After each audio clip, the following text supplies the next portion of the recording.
I'm great, Frank. Thanks so much for having me.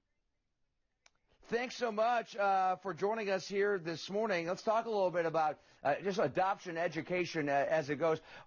When you talk about families here, of course, all these children need a great home and a loving home. What families are right for adoption? I mean, you want to say every single family out there, obviously, Right. but you want to make sure it's right for your family because you want these kids to have a warming home.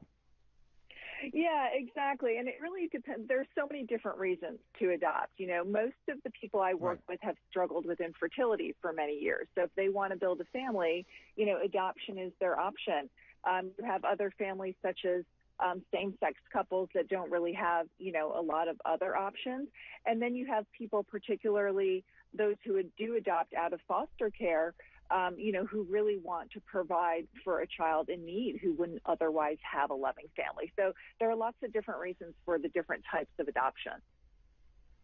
And, you know, I feel like every segment we do, we bring up the pandemic and how it compares to, but I guess this is relative.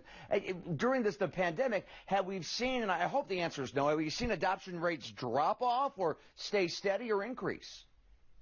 It really has stayed pretty steady. The timing has stayed pretty steady, and the number of adoptions haven't dropped as much as people feared that they would. There were some glitches in the beginning with, you know, before court systems figured out how to do hearings virtually, you know, and that sort of thing. But adoption really has been going forward. Most of the impact from the pandemic has been with some of the logistics around travel or hospital policies or things like that.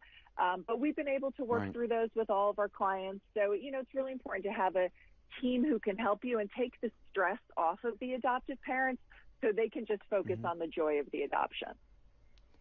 Well, and that stress, too. I think sometimes we look at Hollywood and celebrities. They got no worries. They're all good, you know. They're living large. But we've seen celebrities, though, over the past several years adopt more and more children. And they, as well, deal with the same struggles that, you know, a family here in Cincinnati may deal with.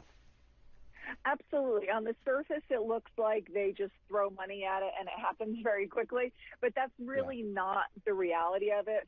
One example is I know Sandra Bullock was very open about when she adopted out of foster care. It took her years to go through that process, and that's not unusual for people who adopt out of foster care. So I think when they're open about the realities of what they've been through and people see like, oh, they have to go through the exact same steps that I do, that can really be encouraging for, you know, us non-celebrities to pursue adoption. Okay, where's the website we can go for more information as we wrap it up? It's theadoptionconsultancy.com. Okay, Nicole, thanks so much. Have a great day. And we'll take a quick commercial break here in Cincinnati and be back right after this.